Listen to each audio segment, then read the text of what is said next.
رحمتوں کے کھل گئے خزانے، مغفرت کے مل گئے بہانے، موسم بہار لوٹ آیا، گاؤ رب کی حمد کے ترانے، بولو نیکیوں کی میٹھی بولی، آؤ رحمتوں سے بھر لو جھولی۔ بسم اللہ الرحمن الرحیم، الحمد للہ رب العالمین، وبہ نستعین، والصلاة والسلام على امام غر المیامین، وعلى آلہ وصحبہ، ومن تبعهم بإحسان إلى يوم الدين، أما بعد، فأعوذ بالله من الشيطان الرجيم، يا أيها الذين آمنوا كتب عليكم الصيام كما كتب على الذين من قبلكم لعلكم تتقون۔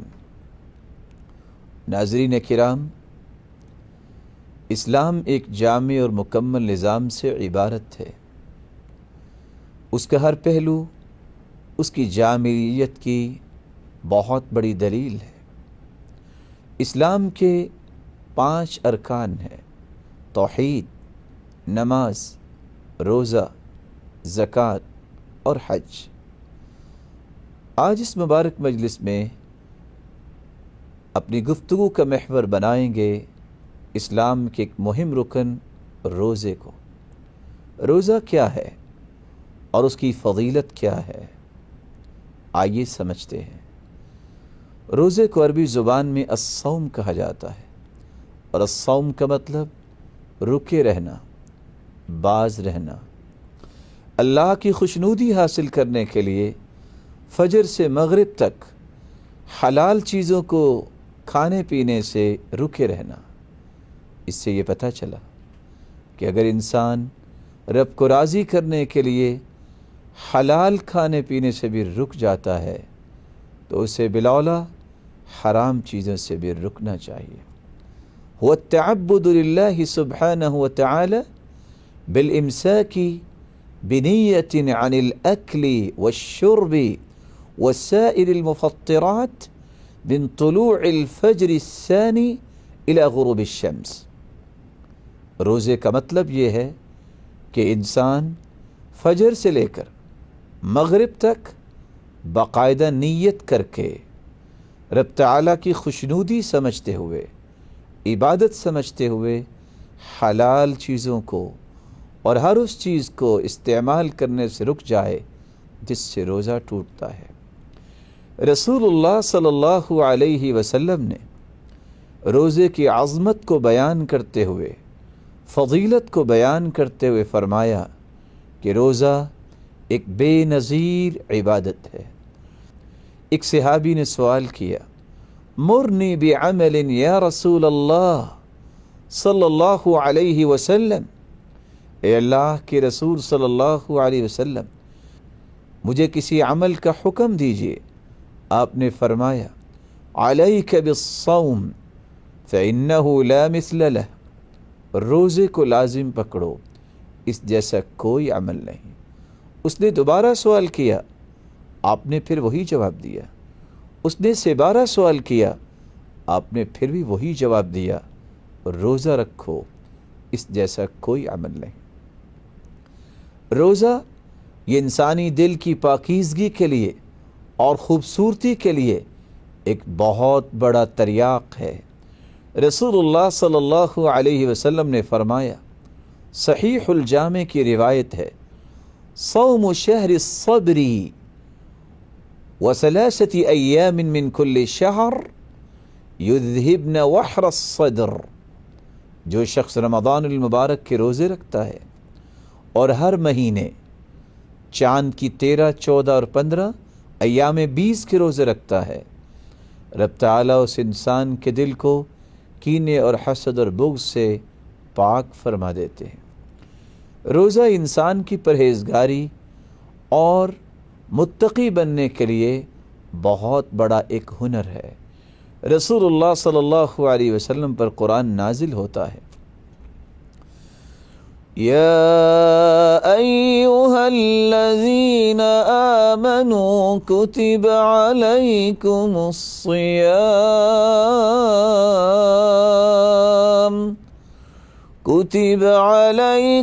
الصيام كما كتب على الذين من قبلكم لعلكم تتقون۔ اے ایمان والو، تم پہ روزے فرض کیے گئے جس طرح تم سے پہلے لوگوں پر فرض کیے گئے، تاکہ تم متقی اور پرہیزگار بن سکو۔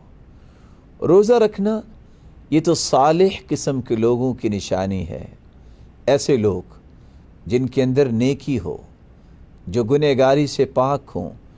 رسول اللہ صلی اللہ علیہ وسلم کا فرمان ہے، جعل اللہ علیکم صلاۃ قوم ابرار، اللہ ذوالجلال نے تم پر ایسی نماز کو فرض کر دیا جو نیک اور صالح لوگوں کا شیوہ ہے۔ یقومون اللیل، جو رات کو قیام کرتے ہیں، ویصومون النہار، اور دن کو وہ روزہ رکھتے ہیں۔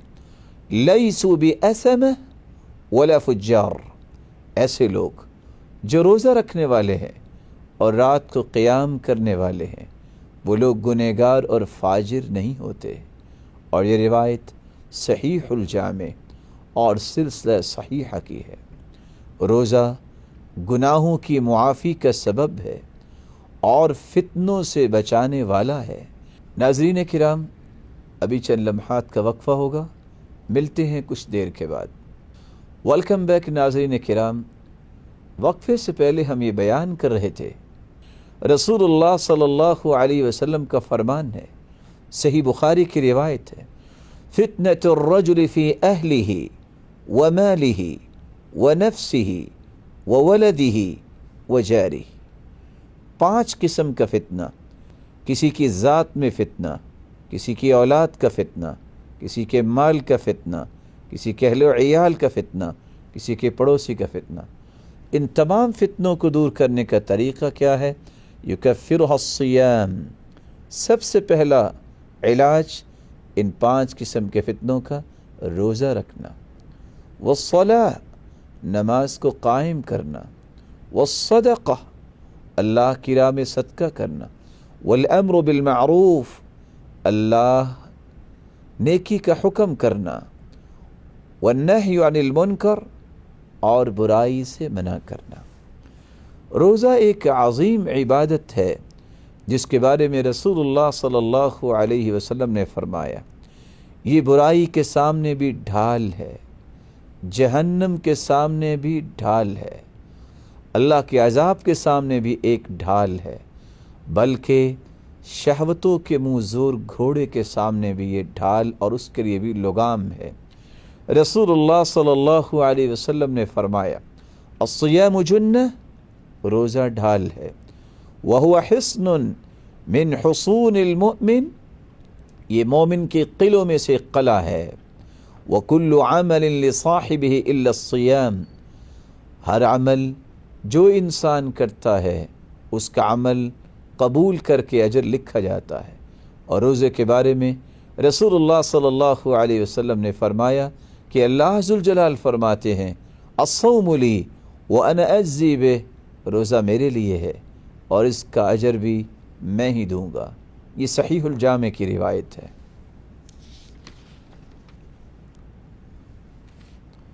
اور رسول اللہ صلی اللہ علیہ وسلم نے فرمایا، من استطاع منکم الباءۃ فلیتزوج، جس کے پاس طاقت ہے تم میں سے اسے چاہیے کہ شادی کرے، فمن لم يستطع فعلیہ بالصوم فإنہ لہ وجاء، اور جس کے پاس طاقت نہیں اسے چاہیے کہ وہ روزہ رکھے، یہی اس کا علاج ہے۔ اور یہ روایت بھی صحیح الجامع کی ہے۔ رسول اللہ صلی اللہ علیہ وسلم نے یہاں تک فرمایا، الصیام جنہ یستجن بها العبد من النار، روزہ ایک ڈھال ہے جس کے ذریعے سے قیامت کے دن وہ جہنم سے اپنے آپ کو بچا لے گا۔ صحیح الجامع کی یہ روایت ہے۔ بلکہ رسول اللہ صلی اللہ علیہ وسلم نے یہاں تک فرمایا، الصوم جنہ من عذاب اللہ، اللہ کے عذاب سے بچنے کے لیے بھی روزہ ایک ڈھال ہے۔ اور یہ روایت صحیح بخاری اور صحیح مسلم کی ہے۔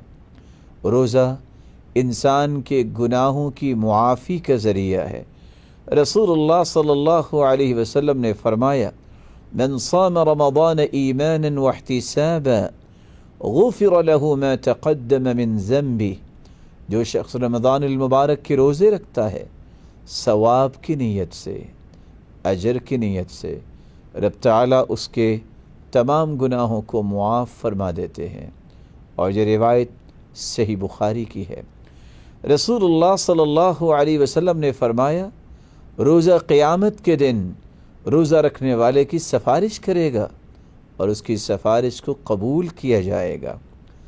الصیام والقرآن یشفعان للعبد یوم القیامہ، قیامت کے دن روزہ اور قرآن مجید روزہ رکھنے والے اور قرآن پڑھنے والے کی سفارش کرے گا اور ان دونوں کی سفارشوں کو قبول کیا جائے گا۔ اور یہ روایت صحیح الجامع کی ہے۔ رسول اللہ صلی اللہ علیہ وسلم نے یہاں تک فرمایا، روزہ اتنی عظیم عبادت ہے کہ روزہ رکھنے والے کی دعا کو رد نہیں کیا جاتا۔ ارشاد نبوی ہے، ثلاث دعوات لا ترد، تین دعاؤں کو رد نہیں کیا جاتا۔ دعوت الوالد لولدی، والدین جب اپنی اولاد کے لیے دعا کرتے ہیں، ودعوت الصائم، اور روزے دار کی دعا، ودعوت المسافر، اور مسافر کی دعا۔ اور یہ روایت بھی صحیح الجامع کی ہے۔ بلکہ رسول اللہ صلی اللہ علیہ وآلہ وسلم نے فرمایا، روزہ اتنی عظیم عبادت ہے، قیامت کے دن جنت میں داخلے کا سبب بن جائے گا۔ قیامت کو جب یہ سفارش کرے گا تو حدیث کے الفاظ ہیں، روزہ کہے گا، اے ربی منعته الطعام والشہوات بالنہار فشفعنی فی، روزہ کہے گا اس روزے رکھنے والے کے متعلق رب تعالیٰ سے، اے رب اس کو میں نے سارا دن کھانے پینے سے اور شہوت کی تکمیل سے روکے رکھا، میری سفارش کو قبول کیجیے۔ ناظرین کرام، اب وقت ہوا چاہتا ہے ایک وقفے کا۔ ناظرین کرام، وقفے سے پہلے ہماری گفتگو جاری تھی روزے کے متعلق، اور ہم بیان کر رہے تھے، قرآن کہے گا، اے رب میں نے رات کو سونے سے روکے رکھا، فیشفعان، ان دونوں کی سفارش کو، روزے اور قرآن کی سفارش کو قبول کر لیا جائے گا۔ اور رسول اللہ صلی اللہ علیہ وسلم کا فرمان ہے کہ روزہ من ختم له باطعام مسکین محتسبا علی اللہ، جس شخص کی دنیا سے رخصت ہوا، جو شخص دنیا سے رخصت ہوا اس حالت میں کہ اس نے اللہ سے اجر لینے کے لیے کسی مسکین کو کھانا کھلایا اور وہ فوت ہو گیا، دخل الجنہ، یہ شخص جنت میں جائے گا۔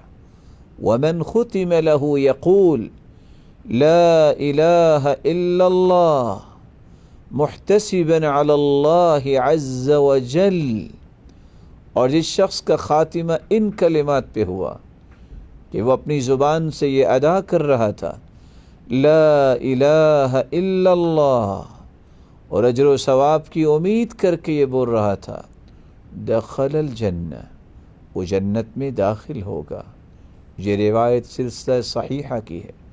اور دوسری روایت کے الفاظ یہ بھی ہیں، رسول اللہ صلی اللہ علیہ وسلم نے فرمایا، من كان آخر كلامه لا الہ الا اللہ دخل الجنہ، جس شخص کو موت کے وقت یہ کلمہ نصیب ہو گیا کہ اس کی زبان پہ یہ کلمہ جاری ہو گیا، لا الہ الا اللہ، اللہ ذوالجلال اسے اپنی جنت میں داخل فرمائیں گے، لیکن یہ نصیب اس کو ہوتا ہے جو اس کلمے سے متعارف ہو، اس کے حقائق کو جانتا ہو، اس کے حقوق کو پورا کرتا ہو، اس کے تقاضوں کو پورا کرتا ہو۔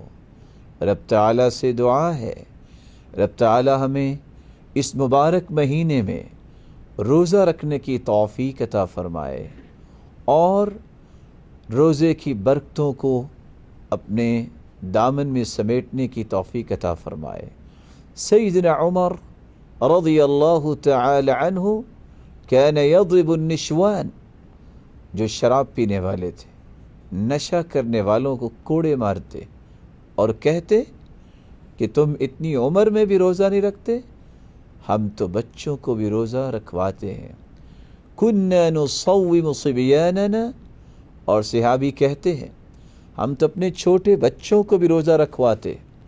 ونجعل لهم اللعب من العہن، ہم روئی کے کھلونے بنا کے ان کو دیا کرتے اور ان کو مغرب تک لے جاتے تاکہ ان کے اندر روزے کی عادت آ جائے۔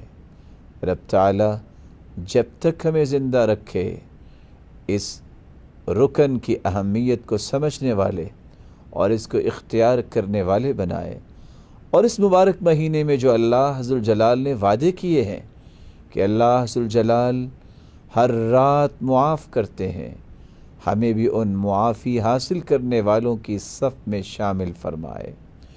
رسول اللہ صلی اللہ علیہ وآلہ وسلم کا فرمان معظم ہے، اللہ ذوالجلال رمضان المبارک جب شروع ہوتا ہے تو شیطانوں کو جکڑ دیتے ہیں، جنت کے دروازے کھول دیتے ہیں اور جہنم کے دروازے بند کر دیتے ہیں۔